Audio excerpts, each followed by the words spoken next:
Hello my friends, आज हम हमारा नेक्स्ट टॉपिक करते हैं इलेक्ट्रिक डाइपोल। इलेक्ट्रिक डाइपोल होता क्या है? देखो, जब दो अनलाइक चार्जेस मींस एक पॉजिटिव और एक नेगेटिव जिनका मैग्नीट्यूड सेम है और उनके बीच में कुछ दूरी है जिसको हम 2L से डिनोट करते हैं, इसको हम बोलते हैं इलेक्ट्रिक डाइपोल। ठीक है, इसकी डेफिनेशन लिखेंगे, a pair of the two equal and opposite charges separated by the some distance is called electric dipole। ठीक है, एक पेयर है two equal and opposite charges का। इक्वल एंड अपोजिट का मीन्स ये है कि मैग्नीट्यूड में इक्वल है लेकिन अनलाइक चार्जेस हैं, एक पॉजिटिव होगा और एक नेगेटिव। ठीक है, अब जो इसके बीच में डिस्टेंस है वो हम 2L लेते हैं। The distance 2L between two charges is known as dipole length. इस लेंथ को हम बोलते हैं dipole length. Dipole length. Okay, next है, नोट करने वाली बात क्या है कि total charge of an electric dipole is 0। देखो, इनका जो मैग्नीट्यूड है वो इक्वल है, ये मैंने आपको बताया, और इनका जो चार्ज है वो एक का नेगेटिव होगा और एक पॉजिटिव होगा। जैसे मान लो एक का है 2 कूलम और एक का है -2 कूलम। जब इनका पेयर बनेगा तो इसके अंदर टोटल चार्ज कितना हो जाएगा? 0। लेकिन इलेक्ट्रिक डाइपोल की इलेक्ट्रिक फील्ड एग्जिस्ट करती है। ठीक है, इलेक्ट्रिक फील्ड जो है वो 0 नहीं होगी, और इलेक्ट्रिक फील्ड की डायरेक्शन हमें पता है पॉजिटिव टू नेगेटिव होती है। इस डायरेक्शन में इलेक्ट्रिक फील्ड की डायरेक्शन होगी। ठीक है, तो हम बोल सकते हैं जो टोटल चार्ज है वो 0 है लेकिन इलेक्ट्रिक फील्ड 0 नहीं है। ओके, आगे देखिए, इसके बाद है हमारा इलेक्ट्रिक डाइपोल मोमेंट, जिसको हम P से डिनोट करते हैं। और ये होता क्या है वो देखते हैं। It is defined as the product of the magnitude of either charge of the dipole and the dipole length। कहने का मतलब ये है कि इसको हम P से डिनोट करते हैं, इसको हम P से डिनोट करते हैं, और डेफिनेशन में लिखा गया है कि dipole moment is the product of either charge into length of the dipole. Okay, ये हमारा फैक्टर क्वांटिटी होती है, और इसको अगर हम मैग्नीट्यूड फाइंड आउट करते हैं तो जस्ट हम लिखते हैं charge multiply by 2L। Okay, yes, जैसा हमने लिखा है P is equal to Q 2L। ठीक है, इसका हम मैग्नीट्यूड की फॉर्म में लिखते हैं तो Q multiply 2L। Dipole moment जो है ये एक वेक्टर क्वांटिटी है, और वेक्टर क्वांटिटी के अंदर जो इसकी SI यूनिट हैं वो क्या होंगी? Dipole moment. अब डाइपोल मोमेंट हमने लिखा है क्या कि P is equal to Q into 2L। तो Q की जो SI यूनिट होती है वो होती है हमारी कूलम, और लेंथ की क्या होगी? मीटर। ओके, तो जो SI यूनिट है डाइपोल मोमेंट की वो क्या होगी? Coulomb metre. डायमेंशनल फॉर्मूला क्या होगा? डायमेंशनल फॉर्मूला हम कैसे फाइंड आउट करते हैं? ये देखो, यहाँ पे है चार्ज। चार्ज को हम I इंटू टी लिखते हैं। ठीक है, करंट इंटू टाइम। और यहाँ पे है लेंथ मल्टीप्लाई में मीटर। ठीक है, लेंथ को हम मीटर में मेज़र करते हैं, तो यहाँ पे I के लिए आ जाएगा A1, T के लिए आ जाएगा T1, और मीटर जो है वो आ जाएगा L1। इसका मतलब जो इसकी डायमेंशनल एनालिसिस होगा वो क्या होगा?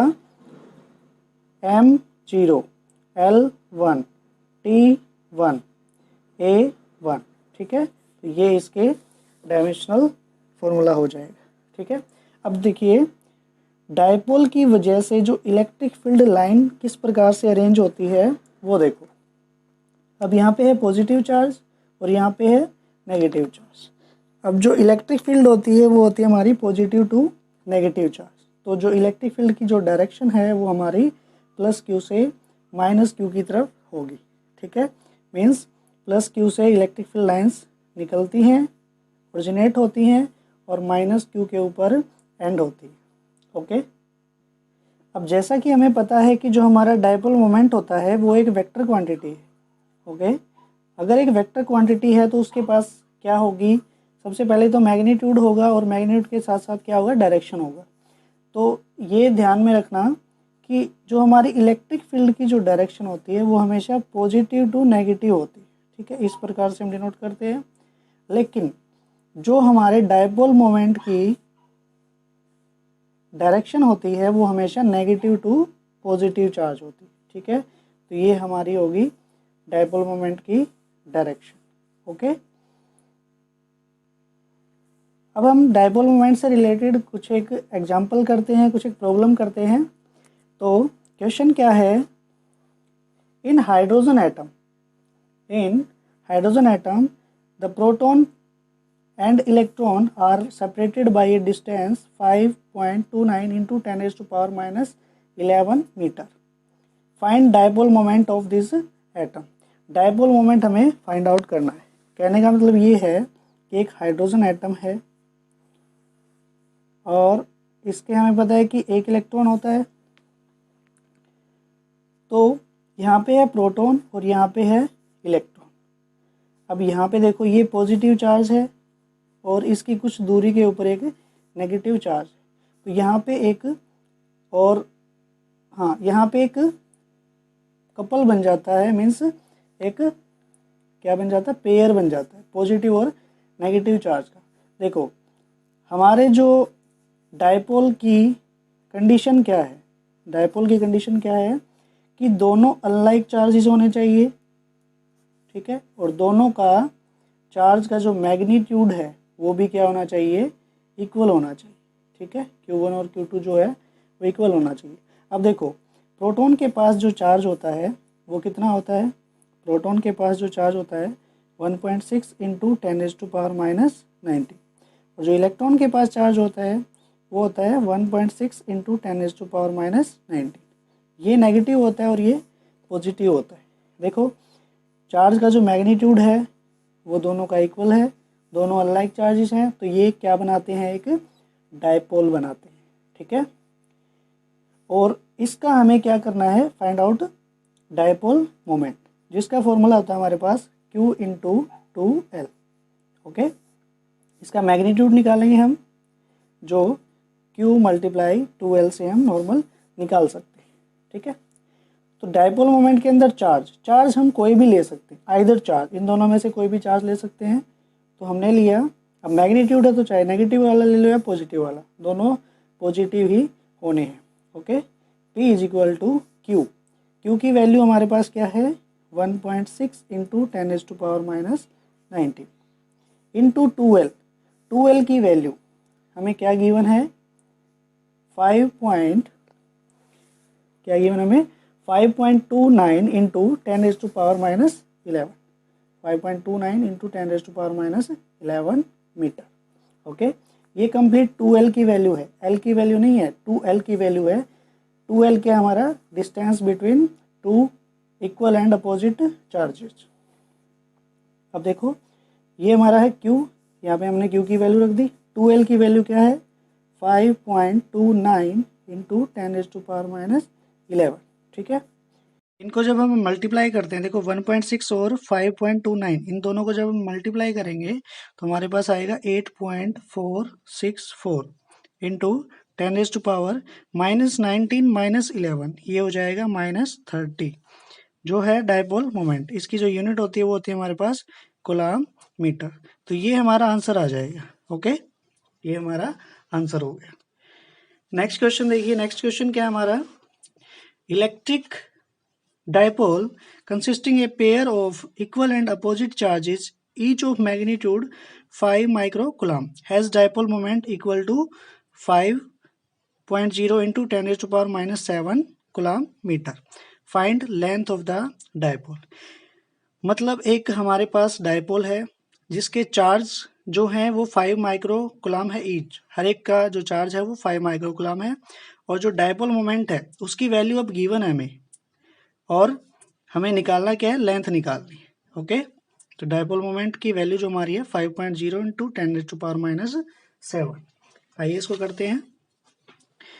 क्वेश्चन क्या है, क्वेश्चन कुछ इस तरीके से है, हमारे पास एक डायपोल है, पॉजिटिव नेगेटिव चार्ज, ठीक है, और इसका जो डायपोल मोमेंट है वो हमें गिवन है 5.0 into 10⁻11 coulomb metre.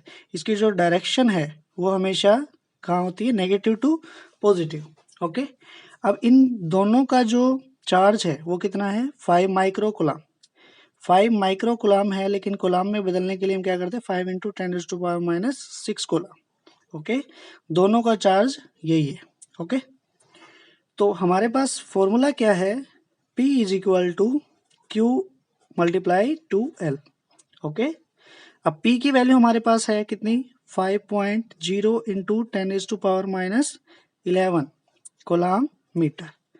Okay, into equal to Q की वैल्यू हमारे पास है 5 इंटू 10⁻⁻6। यहाँ से देखो ये मल्टीप्लाई में है, और इधर आएगा तो ये आ जाएगा हमारा डिवाइड में, 5 इंटू 10⁻⁻6 कूलम। ओके, ये आ जाएगी हमारी 2L की value. That is the length of the dipole, means जिसको हम क्या बोलते हैं, डायपोल लेंथ। डायपोल लेंथ यही हमें फाइंड आउट करनी थी। अब यहाँ से आसानी से हो जाएगा, 5 से 5 कैंसिल, और 10⁻⁻11 और ये है 10⁻⁻6, कूलम से कूलम कैंसिल, क्योंकि ये लेंथ है, ये मीटर में ही आनी है तो इसलिए मीटर बचा है। ये हो जाएगा हमारा 10⁻⁻11 और 10⁻⁻6। अब ये देखो यहाँ से 10⁻⁻6 ऊपर जब जाएगा ये प्लस का हो जाएगा। एक मिनट, ये जो हमें वैल्यू दी हुई थी वो कितनी थी, 5.0 इंटू 10⁻⁻7 कूलम। सॉरी, यहाँ पे -7 आएगा। ओके, -7 और -7, यहाँ पे भी -7 आ जाएगा, जिसका हमारा आंसर आ जाएगा 10⁻⁻1, that is 1/10 is equal to 0.1 metre. Means जो हमारी 2L की वैल्यू आई है वो आई है 0.1 मीटर। ठीक है, तो ऐसे आप इसके एग्जाम्पल्स देख के आप क्वेश्चंस लगा सकते हैं। यहाँ पे अगर -11 भी होता तो भी कोई फर्क नहीं पड़ना था। अगर -11 होता और प्लस में 6 होता तो हमारा आंसर आ जाता 10⁻⁻5, दैट इज 1/10⁻5। ओके, ये आंसर आ जाता हमारा, इसमें कोई दिक्कत नहीं है। ठीक है, तो यहाँ पे हमारा -7 था इसलिए 1/10 0.1 मीटर, मीन्स ये डायपोल लेंथ आ गई। इन दोनों चार्जेस के बीच की जो लेंथ है वो हमारी 0.1 मीटर है। आई होप आपको समझ में आया होगा। Thanks for watching my video.